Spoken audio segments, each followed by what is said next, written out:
Hi everybody, this is the Eskute Wayfarer and it puts in a pretty good performance given its price tag, well under £1,000. Now, there are always compromises for this kind of money, but the Wayfarer has less than most, and overall it's a pretty likeable bike and it's better than the bikes it's competing against on price. If it fits you, it's a good choice. As ever, if you have any questions about this bike, then pop a comment below and we'll try and help. Now you might have noticed that I said if it fits you there. And why is that? Well, the Wayfarer is available in one size, this size, and it's a really big size. Now 47 centimeters at the seat tube here, it's not especially tall, which means you can get on it quite easily. And in fact, the seat post wasn't really long enough for me. But at 189 centimeters tall, it's unusual for me to find a bike that's too long. The effective top tube of this bike, so that's the distance from the steerer tube here to the middle of the seat post, is 65 centimeters, and that's really long. I mean, it's as long or longer than the biggest bikes most brands will do. Think of it as an extra large, basically. Now, because it's got a low step over and a short seat tube, you'll be able to get on it fine if you're smaller, and Eskute says the rider range is about 160 to 200 centimeters. If you're shorter than about 175, so not especially short, you're going to find it super stretched out, even with the adjustable stem as high as possible. Now that's not a deal breaker, but it's unlikely to be a perfect fit for anyone really. If you're tall enough for the reach to be right, then you'll need a longer seat post, and if the seat post fits you, then the bike's going to be too long. It's just a weird size to pick for a one-size frame basically. In an ideal world, it would be at least 10 centimeters shorter in the reach. For all that, it's a decent looking alloy frame really, especially for the money. Especially for the money is probably something you're going to hear me say a lot in this video. The 360 watt hour internally mounted battery here sits snugly in the down tube. It doesn't rattle. This rack that I'm sitting on is good quality, it's taking my weight. And the mudguards and kickstand are okay. Contact points are a mixed bag. This saddle is decent enough. The bar grips on the wide alloy bar are thin and not particularly comfortable. Now, bike companies often try and make a saving there, but they shouldn't. It's not going to save much money, and it can make a big difference to how the bike feels. The transmission is a Shimano Tawny rear mech with an easy-to-use 7-speed bar shifter. There's a rustless KMC chain and a range of gears that are very sensible. Cheap bikes often have huge chain rings, making them overgeared. Now, the Wayfarer doesn't fall into that trap, which is a good thing. Cheaper bikes usually get hub motors, and this Eskute is no exception. You get a 250 watt brushless rear hub motor down here with a Cadence Sensor controlling it.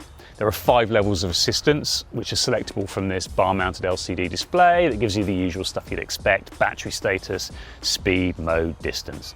Below that, there's a button for the horn, which, as you can hear, is obnoxiously loud, which you may or may not think is a good thing. It's quite easy to hit by mistake too. Next to that, there's a switch for the lights. At the front, there's a 4 LED headlight that's nice and bright, and at the back you get a rear LED with a reflector attached to the rack. Both are perfectly serviceable and good spec given the bike's price. You even get good quality Well-Go pedals. What's not good quality, of course, is the fork, because they seldom are below about £2,000, and the Wayfarer is no exception. It's badly damped, so it pings you up in the air over speed humps, and that's especially noticeable here because the bike is so long that even I struggle to put any weight on the front wheel. It's also flexy enough to make the bike dive under braking and feel a bit vague in the steering. As usual, a rigid fork and better tyres and handlebar grips would be a much more effective way of adding some comfort without sacrificing the ride experience and adding unnecessary weight.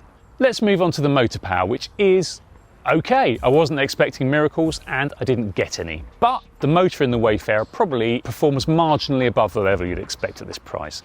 Ignoring levels 1 and 2, which are pointless and no one will ever use, the bike feels very able on the flat under power. A common feature of cheaper motor systems is that they cut out well below the 25 km/h limit in lower modes. Thankfully, that's not an issue here. You get power to maybe a km/h or 2 under in level 3 and right up to the limit in the top 2 modes. So you can ride at a reasonable speed without being in top mode, which saves you battery on the flat. The Cadence Sensor isn't the most eager to get you going. In top gear from a standstill, it can take a few seconds to notice, which means getting away from the lights is pretty hard sometimes. You get used to changing down to a low gear when you stop so that you can spin the pedals and kick in the power more quickly.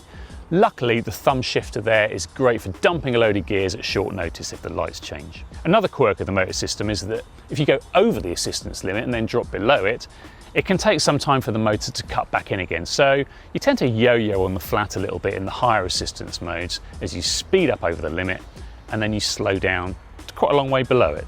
On the hills, the bike is really good up to about a 5% gradient, and it's okay up to about 10%, after which it begins to struggle.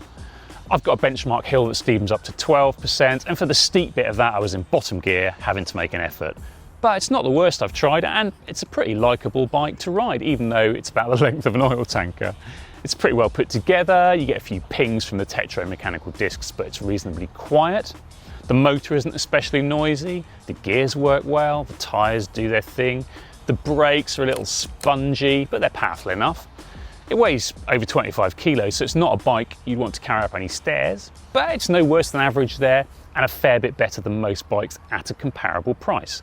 Everything is made from alloy, there are no cheap steel components hiding anywhere that add weight, and later down the line, rust. The range from the 360 watt-hour battery in the frame here isn't huge. Now Eskute says it's up to 80 kilometers, and that's optimistic as ever. Even on the flat on low power, you'd probably struggle to get that, and I could drain the battery to the point where I was definitely wanting to charge it again within about 20 kilometers of hilly commuting. I'll do the usual grumbles about cheap motor systems here. The battery level indicator on the display here, heavily affected by the motor load, so the bars go down as you're chugging up the hill, then they magically reappear when you ease off at the top. Well, some of them do anyway. It makes it hard to know what the real state of the battery is, meaning you're more likely to err on the side of caution. Anyway, the bike is just better when it's fully charged. The power falls off noticeably as the battery depletes, so really, this bike is one to charge as often as you can. It's unlikely that your daily errands are going to run it flat, and the battery is simple enough to remove for indoor charging. A few years back there were some great e-bikes under £1,000, but mostly those bikes are a few £100 more expensive these days, and recently the sub £1,000 bikes we've tried at e-bike tips have been not that great. The Eskute Wayfarer is bucking that trend at £899. It's a pretty good buy. A lot of the pitfalls that we see on cheaper bikes, like poor gearing selection, cheap and heavy steel components, the missing city equipment, those are avoided here. Okay, the motor power isn't amazing and you're getting a dreadful suspension fork that makes the ride experience worse and not better, but the Wayfarer is far from alone in either of those, and it compares pretty favourably to the other bikes we've tested around the same price. As a complete package, the Wayfarer is a pretty likeable bike really, and well spec'd for the money. If you're looking for something cheap for daily duties and you're not expecting miracles, then it's almost certainly a bike you'll be happy with, if it fits you. So that's our thoughts on the Eskute Wayfarer. Pretty good really, considering the price. Thanks for watching, give us a thumbs up if you've enjoyed it, and subscribe to the channel if you want to hear more from us. Cheers.